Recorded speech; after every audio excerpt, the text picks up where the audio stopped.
TPA Amangputra ini menurut sejarahnya sudah dimulai 25 tahun yang lalu. Sebenarnya TPA ini dulu awalnya spontanitas ya, mungkin ada terutama dari ibu-ibu organisasi Dharma Wanita Persatuan di lingkungan sekretariat daerah Yogyakarta. Jadi ibu-ibu mungkin yang dulu merasa bekerja kesulitan untuk bagaimana tetap berbagi waktu, berbagi tugas dengan anak. Karena anak juga nggak boleh hanya ditinggal begitu saja, sementara kita juga nggak tenang di kantor. Jadi 25 tahun yang lalu ibu-ibu dari Dharma Wanita Persatuan ini adalah organisasi istri-istri ASN.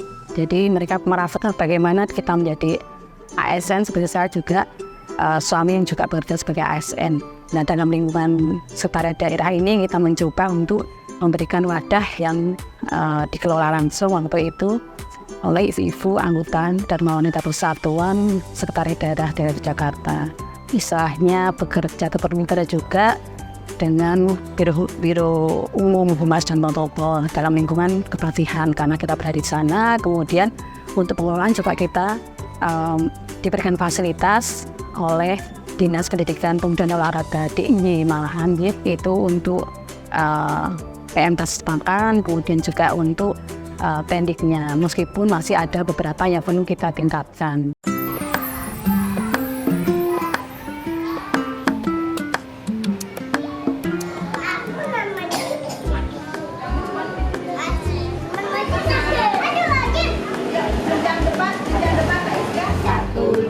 Satu dua terbang di udara.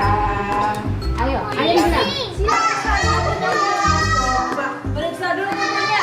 Wah, hebat, Mbak Rizka. Oke, bisa. Lihat.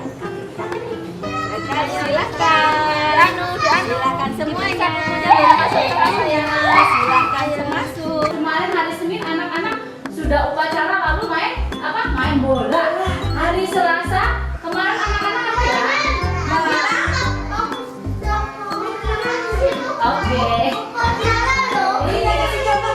Pengajar India kita saat ini ada 3, satu tendik mungkin hanya 4 atau 3 peserta didik saja, itu yang menjadi standar juga. Kalau 3 sampai 6 tahun itu bisa 6 atau 8 bisa satu tendik. Makanya kita ada 3 tendik dengan 24 peserta didik, itu pas.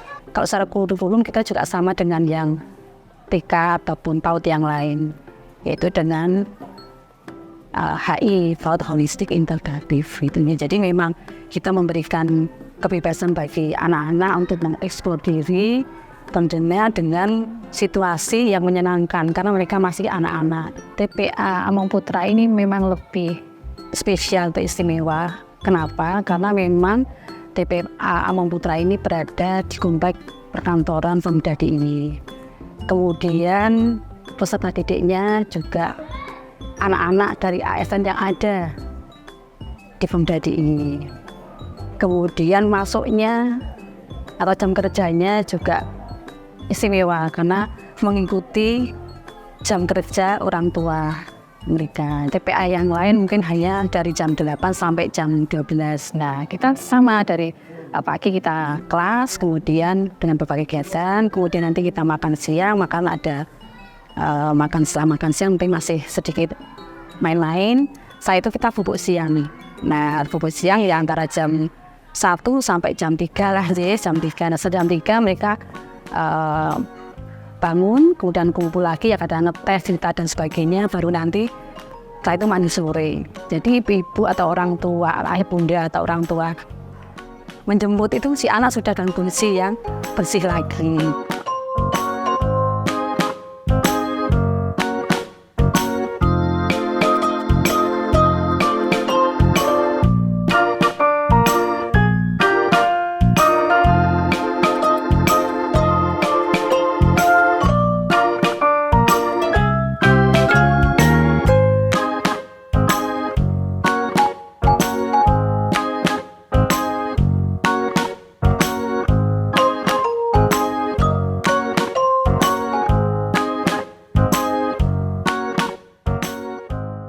pembagian kelas kami sesuai layanan usia. Layanan usia TK 5 sampai 6 tahun, terus usia KB 3 4. Ada bu gurunya masing-masing. Kalau untuk yang usia TK 5 sampai 6 dengan saya Ibu Wahyu, kalau untuk yang KB dengan Ibu Nenden, terus ada tambahan ekstra ikro yang diampu sama Ibu Anu.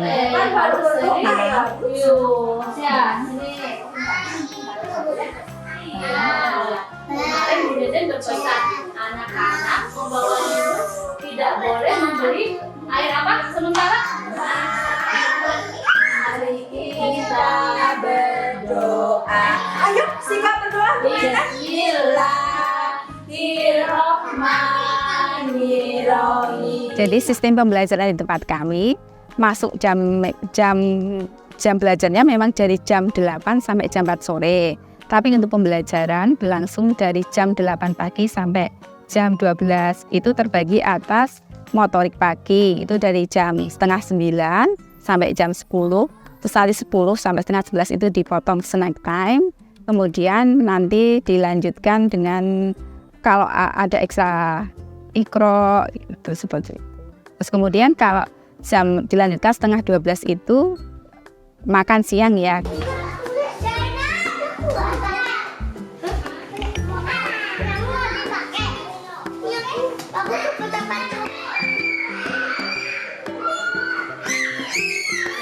Allahumma barik lana fima royakana wa qina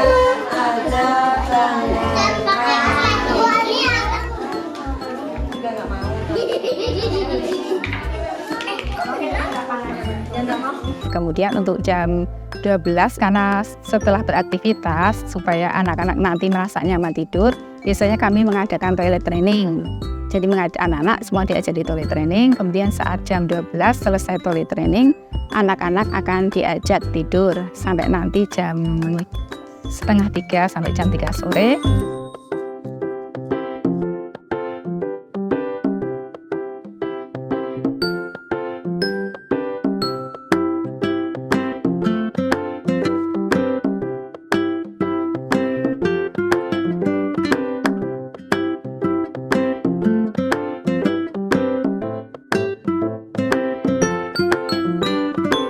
Tantangannya ya jelas selama sekarang ini kita harus mulai masih di era digitalisasi, mau tidak mau anak kecil pun harus kita berikan sesuatu yang baik. Dalam artian kita tidak menutup tadi bahwa kita tidak boleh mengulang, karena kadang-kadang kita belum mengenalkan anak usah pinter dulu dengan gadget dan sebagainya. Nah, tantangan kita ya harus benar-benar kita mengawasi dengan betul sebatas apa dia bisa memegang gadget itu, misalnya itu yang digitalisasi. Kemudian budaya yang lain juga, karena mau nggak mau ya dengan digitalisasi budaya juga masuk seperti tadi yang selain budaya yang Jogja gitu. Nah itu kita sarannya juga. Kemudian kita juga berikan seperti parenting juga ke orang tua murid agar pas apa-apa yang harus diberikan kepada anak-anak untuk saat ini, karena banyak sekali lingkungan atau tantangan tadi ya yang kadang-kadang tidak pas untuk anak-anak kita. Kemudian kita sedikit juga misalnya kata-kata matur nuwun seperti itu juga kita terapkan, karena memang matur itu budaya ada di Yogyakarta yang kental dengan budaya tadi.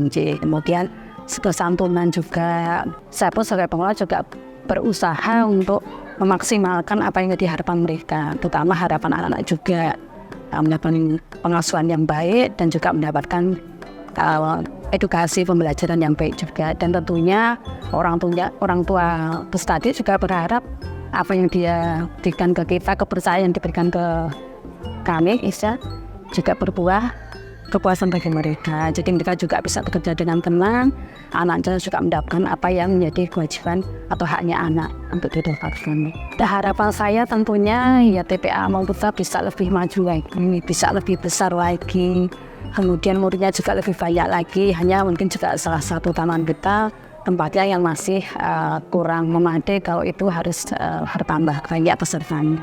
Tapi dengan harapan kualitasnya pun juga akan kita tingkatkan dan harapan mereka yang lulus atau paling tidak mengenyam pengasuhan di TPA Amang Putra ini betul menjadi anak-anak yang betul-betul sehat, anak-anak yang hebat, anak yang cerdas, dan tentunya mau diharapkan dan kebanggaan kita semua ini.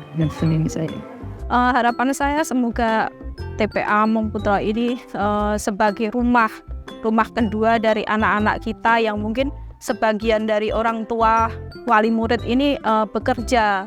Jadi anak dari pagi sampai sore dititipkan di sini untuk belajar bersama dengan dibantu oleh ibu gurunya di TPA Amang Putra. Saya sangat senang sekali meskipun pembelajarannya kita menitipkan anak itu full day, tapi ibu guru yang mengasuh itu luar biasa. Anak saya itu kalau seandainya sakit itu selalu nangis minta sekolah, padahal sakit nggak boleh untuk masuk sekolah karena kalau babil nanti kan nulari temennya, tapi anak saya selalu ingin cepat-cepat sekolah karena rindu sama gurunya. Berarti ibu gurunya kan penuh kasih sayang dan semua fasilitas disediakan, luar biasa membantu, dan saya berterima kasih karena memberikan rasa tenang kepada orang tua yang bekerja. Anaknya berada dalam lingkungan yang mempunyai support system yang bagus. Untuk TK Amang Putra kedepannya semoga lebih baik dan lebih sukses. Untuk ibu guru, terima kasih untuk semua yang ibu berikan kepada anak kami. Semoga semua lelah menjadi lilah. Saya Ibu Wayu Handayani berpesan untuk anak didik saya, juga Mbak Nala yang tahun ini lulus dari TPA Amang Putra, kemudian melanjutkan ke sekolah dasar. Semoga segala ilmu yang diterima selama pendidikan di TPA Amang Putra bisa bermanfaat di kelas lanjutannya nanti. Harapan ke depan untuk TPA Amang Putra untuk pembelajarannya mungkin bisa lebih baik lagi, itu saja. TPA Amang Putra berakhlak, berbudaya, dan kreatif.